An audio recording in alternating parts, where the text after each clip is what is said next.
இந்த நாளிலே என் பிள்ளைக்கு நல்வாக்கி கொடுப்பதற்காக மட்டுமல்ல, உன் வீட்டு வாசலில் யார் நின்று கொண்டு இருக்கின்றார் என்ற உண்மையும் சொல்வதற்காகத்தான் வந்து இருக்கின்றேன். இந்த இரவினை எப்படியாவது கடந்துவிட என் தங்க பிள்ளையே. உன் ஆறுதலுக்காக இங்கு நீ காத்திருக்கின்றாய். யாராவது வந்து முடியும் என்று சொல்லிவிட்டாலே போதுமானது தானே. அப்போதே என் காரியத்தில் நான் இங்கு உறுதியாக இருப்பேனாம். ஆனால் ஆளுக்கு ஒரு பேச்சில் மனமுடைந்து போய்க் கொண்டு இருக்கின்றேனே. அவர் ஒன்று சொல்கிறார், இவர் ஒன்று சொல்கிறார் என்று முடிவை எடுக்க தெரியாமல் இங்கு திணறிக் கொண்டிருக்கின்றாய். அந்த திணறல்களையெல்லாம் பார்த்து உன் மனதில் நீ பதற்றமை அடைய வேண்டாம். என் பிள்ளையே, அவர்களுக்கும் ஒரு சில விஷயத்தை புரிய வைக்கத்தான் நான் வந்து இருக்கின்றேன். உனக்கு என்ன இருக்கிறது இல்லை என்பதெல்லாம் இங்கு மாற்று கருத்து கிடையாது. பணம் இருக்க இல்லையா என்பதுதான் அவர்கள் யோசிக்கின்றார். ஆனால் அதை எப்படி மாற்ற வேண்டும், ஏதை மாற்ற வேண்டும் என்று இந்த சாய் தேவனுக்கு நன்றாக தெரியும். அவர்கள் எல்லாம் உன்மீது உண்மையாக அக்கறையாக இருக்கிறார்களோ என்று சில நேரம் முன்னே அறியாமலே நீ நினைத்து கொண்டு இருக்கின்றாய். அதுவல்ல, நீ போகின்ற இடத்திலெல்லாம் முன்னும் பின்னும் உனக்காக, உன் வாழ்க்கைக்காக, உனக்கான வாய்ப்புகளை உனக்கு பதிலாக அந்த இரத்த உறவான ஆன்மா தேடிக்கொண்டே இருக்கின்றார். நீ எங்கெல்லாம் நின்றழுது கொண்டு இருக்கும்போது அங்கே இனம் புரியாத ஒரு மாற்றும் நிகழ்வும் முன்னில் வந்து கொண்டே இருக்குமானால் நிச்சயமாக உனக்கு இந்த உறவுதான் வேண்டும் என்று நீ ஒரு உறவை நினைத்து கொண்டு இருந்தாய் அல்லவா? அந்த உறவை உன்னை தேடித்தான் வரப்போகிறார். உன் வாழ்க்கையில் நல்ல செய்தியோடு தான் உன்னை நான் சந்திக்கப் போகிறேன். நீ எதற்காகவும் கலங்காதே. என் பிள்ளைகளின் வாழ்வில் மாற்றத்தையும் ஏற்றத்தையும் தந்து உன் இரத்த உறவான ஆன்மா தான் உனக்காக இருந்து கொண்டு இருக்கின்றார். அவர்தான் முன்னும் பின்னும் உனக்கு காவலாக காத்து கொண்டு இருக்கின்றார். அவர்தான் உனக்கு முன்னால் சென்று உன் தடைகள் அத்தனையும் அகற்றி கொண்டு இருக்கின்றார் என்பதை சொல்வதற்காகத்தான் இங்கு வந்து கொண்டு இருக்கின்றேன். சாயி சாயி என்று என்னை அழைக்கும் இந்த தருணமானது என் மனம் எப்படி குளிர்ந்து போய் இருக்கிறது தெரியுமா? ஆனால் இப்பொழுதோ நீயோ என்ன நினைக்கின்றாய் தெரியுமா? என்னை தான் யாருமே பார்க்கவில்லை, என்னை தான் யாரும் இங்கு இப்படி இருப்பதற்கு சம்மதிக்கவில்லை என்று யோசித்து யோசித்து இருந்து கொண்டே இருந்ததனால் விளைவுகள்தான் இப்பொழுது நீ ஓடிக்கொண்டே இருக்கின்றாய். அதுவும் நான் உண்மை என்று தானே சொல்லிக்கொண்டு இருக்கின்றேன் அப்பனே. ஆனால் இன்னமும் எனக்கான பரிகாரம் முடிந்து எவ்வளவு நாட்கள் ஆகிவிட்டது. ஆனால் ஒன்றுமே நடந்த பாடில்லையே என்று நீ யோசிக்காது. எல்லாம் முடிந்து அரங்கேறி வரட்டும். கரையேறும் வரும் காலங்களும் இருக்கத்தானே செய்கிறது. அந்த கரையேறும் காலங்கள் நான் உனக்கு தீர்மானித்ததாக இருந்து கொண்டு இருக்கும்போது நீ எதை பற்றியும் சிந்திக்கவே வேண்டாம். வருவது வரட்டும். மீதியை என்னப்பன் சாய்தேவன் பார்த்து கொள்வான் என்பதில் உறுதியாகும் தெளிவாக இரு. அவர்கள் சொல்வதை நம்புவதா, இவர்கள் சொல்வதை நம்புவதா என்று ஆளுக்கு ஒரு திசையில் சொல்வதை கேட்டுவிட்டு நீயாகவே மனக்குழப்பமடைகிறாய். ஆனால் இந்த நேரத்திலும் நமக்கு நல்லது நடந்த பாடு இல்லையே. நாம் எப்பொழுதும் ஆதி காலத்திலும் அந்த காலத்திலும் இருந்து கொண்டு இருக்கின்றோமோ அந்த விஷயத்தை தான் கையில் எடுத்திருக்கின்றேன். அதே முறையைத்தான் நான் கையில் எடுத்திருக்கின்றேன். அப்படி இருக்கிறேன் என்றால் எனக்கான தெளிவு எங்கே கிடைக்கும் என்று நீ யோசிக்கின்றாய். அதுவும் சரிதான். ஆனாலும் எனக்கும் வழி இல்லை தாயே என்று நினைக்கின்றாய் அல்லவா?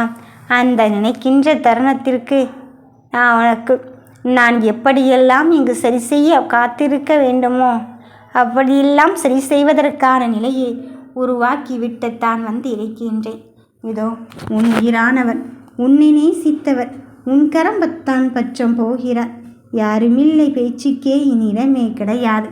உன் வாழ்க்கை நிலை அறிந்து கொண்டு புரிந்து கொண்டும் இனி உனக்கான வெற்றியின் பயணத்தை தருவது இந்த அப்பன் சாய்தேவன் என்பதை மட்டுமே புரிந்து கொள்.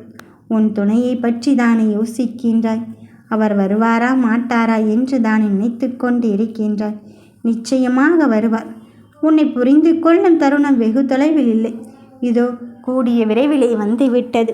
நீ சேருகின்ற இடத்தை நினைத்து இங்கு தயக்கமில்லாமல் உன் வேலைகளை செய்து கொண்டே இரு. உன் வாழ்க்கையில் நான் இங்கு வசமாக்க வந்திருக்கும் போது நீ இதற்காக என் பிள்ளையே இங்கு அழுது கொண்டு இருக்கின்றாய்.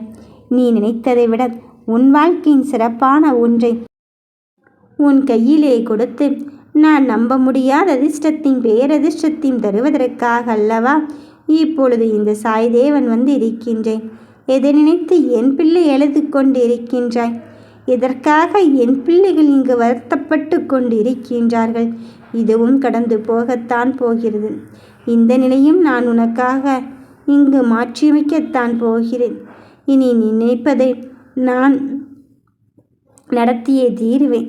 உன் மனதிற்குள் 1000 கவலைகள் இருந்தாலும் சரி, நீ என்னிடம் வந்து மடியேந்தி விட்டாய். உன் கண்ணீரெல்லாம் இப்பொழுது நீ கேட்கும் பொக்கிஷமாக மாற்றும் தருணத்தை இந்த சாய்தேவன் நான் வைத்து கொண்டுதான் இருக்கின்றேன். உனக்கான நல்ல நேரமும் வந்து விட்டது. இனி நீ எடுத்து வைக்கும் அடிக்கு உனக்கான வெற்றியின் தருணத்தை தருவதற்குத்தான் வந்து கொண்டிருக்கின்றேன். என் பிள்ளையே, நீ கேட்பது எல்லாம் உடனடியாக கிடைக்க வேண்டும் என்று யோசிக்கின்றாய். ஆனால் நான் எப்பொழுது கேட்டாலும் பொறுமையோடு இரு, நம்பிக்கையோடு இரு என்று சொல்லிக் கொண்டே இருக்கின்றேனே என்று நினைத்து கொண்டு இருக்கின்றாய். அப்படியல்ல என் பிள்ளையே. இந்த நம்பிக்கை என்பது உனக்கான மனப்பக்குவத்தையும் தாண்டி, நீ காத்திருக்கும் நிலையும் தாண்டி, நீ எந்த அளவுக்கு உன் விஷயத்தில் பிடிவாதமாக இருக்கின்றாய், எந்த அளவுக்கு வைராக்கியமாக இருக்கின்றாய் என்பதை பொறுத்துதான் நானும் இங்கு இருந்து கொண்டு இருக்கின்றேன். அதனால தான் இரத்த உறவான ஆன்மாவே உனக்கு உதவி செய்யும் தருணத்தை நான் இங்கு அனுப்பி வைத்திருக்கின்றேன். அவரே உன் வீட்டு முன் வந்து நின்று கொண்டு இருக்கும்போது தயக்கத்தோடு நீ அவரை ஏற்றுக்கொள்வதை விட எந்தவித தயக்கமுமின்றி அவர் உனக்காகத்தான் வந்து இருக்கின்றார் என்பதில் உறுதியாக இரு. முன்னும் பின்னும் காவலாக இருந்து உன் வாழ்க்கை வளமாக்க வந்து இருக்கும்போது நீ எதை பற்றியும் நீ சிந்திக்க வேண்டாம். என் பிள்ளைகளின் கனவுகளை நான் நிஜமாக்கப் போகும்போது நீ எதை பற்றியும் இங்கு வருந்தி கொள்ளவே வேண்டாம். உனக்கு நல்லதை செய்வதற்குத்தானே இந்த அப்பனானவன் நான் இருந்து கொண்டு இருக்கின்றேன். யாரோ ஒருவருக்காக நீ எதையோ நினைத்து கொண்டு உன் வாழ்க்கை இங்கு இழந்ததெல்லாம் போதும். இனி எல்லாவற்றையும் தாண்டி உனக்கு நான் வெற்றியை தருவேன் என்று உணர்ந்து விட்டால் நிச்சயம் வெற்றி உனக்கானதாகத்தான் வந்து சேரும். என் பிள்ளைகளின் வாழ்க்கையில் நான் இங்கு தீர்மானித்து விட்டேன். உனக்கு தருவதிலிருந்தும் உனக்கு கொடுப்பதிலிருந்தும் இங்கு விலகுவதே இல்லை என்று. மறுபடியும் நீ யோசிக்காதே. உன் சந்தோஷத்தை மகிழ்ச்சியும் தருவதென்று நானே உறுதி ஏற்றுக்கொண்டு இருக்கும்போது நீ எதற்காக என் பிள்ளையே அழுது தவித்து கொண்டே இருக்கின்றாய்? நடப்பதை எல்லாம் பொறுத்திருந்து பார். உன் இரத்த உறவான ஆன்மாதான் உன் வீட்டு வாசலுக்கு வெளியே நின்று கொண்டு உனக்கான வாழ்க்கையில் இங்கு என்ன செய்ய வேண்டும் என்பதில் தெளிவாக இருந்து கொண்டு இருக்கின்றார். இந்த அப்பனிடம் சேர்ந்து அவர் வெற்றிக்கான தருணத்தையும் குறித்து விட்டார். இனி தடைகளை எல்லாம் தாண்டி என் பிள்ளைகளுக்கான நல்லதை குறிக்கும் நேரம் வந்து விட்டது. எந்த ஒன்றிற்காக நீ காத்திருந்தாயோ அந்த ஒன்றை தரப்போகும் நிலையில்தான் நான் உனக்கு உருவாக்கப் போகிறேன். எப்படியாயினும் சரி, உனக்கு தருவது நானாக இருந்து கொண்டு இருக்கும்போது வெற்றியை மட்டும் நீ இழந்து விடாதே. உனக்கு நல்லதை செய்வதற்கு நான் துணிச்சலோடு வந்திருங்கும்போது, உன் பக்தியாலும் உன் அன்பாலும் நான் மிகுதியாக இருந்து கொண்டு இருக்கும்போது எதற்காக என் தங்கமே அழுது கொண்டும் புலம்பிக் கொண்டும் வருந்துகிறாய்? உன் வருத்தத்தை எல்லாம் போக்கி நீ கேட்ட நற்செய்தியோடும் கேட்ட விஷயத்தோடும் உனக்காக தர வந்திருக்கின்றேன். வருவது என்ன வேண்டுமானாலும் இருக்கட்டுமே, உனக்கு மகிழ்ச்சியை தருவேன் என்று சொல்லிவிட்டால் அது மகிழ்ச்சிதான் என்பதில் எந்த மாற்று கருத்தும் இல்லை. உனக்கு நல்லதைத்தான் நான் சொல்வேன். உனக்கு நற்பலனைத்தான் நான் செய்ய காத்திருக்கின்றேன். உன் குருவாக, உன் தந்தையாக, உன் தாயாக நான் இருக்கும்போது உன்னை சுற்றி இருக்கும் விஷயமும் நல்லதாகத்தான் இருக்கும் என்பதில் எந்த மாற்று கருத்தும் கிடையாது. இதோ உன் நலனுக்காகவே நான் காத்திருக்கின்றேன். நீ வேண்டியதெல்லாம் கிடைப்பதற்காகவே நான் உன்னோடு சேர்ந்து பயணிக்கின்றேன். உன் விதியை மாற்றி உனக்கான வாழ்க்கையின் தருணத்தை தருவதற்கு வந்து இருக்கும்போது நீ எதற்காகவும் இங்கு அழுது கொண்டு இருக்க வேண்டாம். மனதில் இருப்பது நான் அறிந்து கொண்டு இருந்த பிறகும் நான் விட்டு விடுவேனோ என்று யோசிக்காதே. உனக்கு வேண்டியதைத்தான் தருவேன். உன் இரத்த உறவான ஆன்மாவும் உன்னை தேடி வந்து விட்டார். இனி மகிழ்ச்சியாகத்தான் நீ இருக்கப் போகிறாய். நம்பிக்கையோடு இரு. நல்லதே நினைப்போம், நல்லதே நடக்கும். ஓம் சா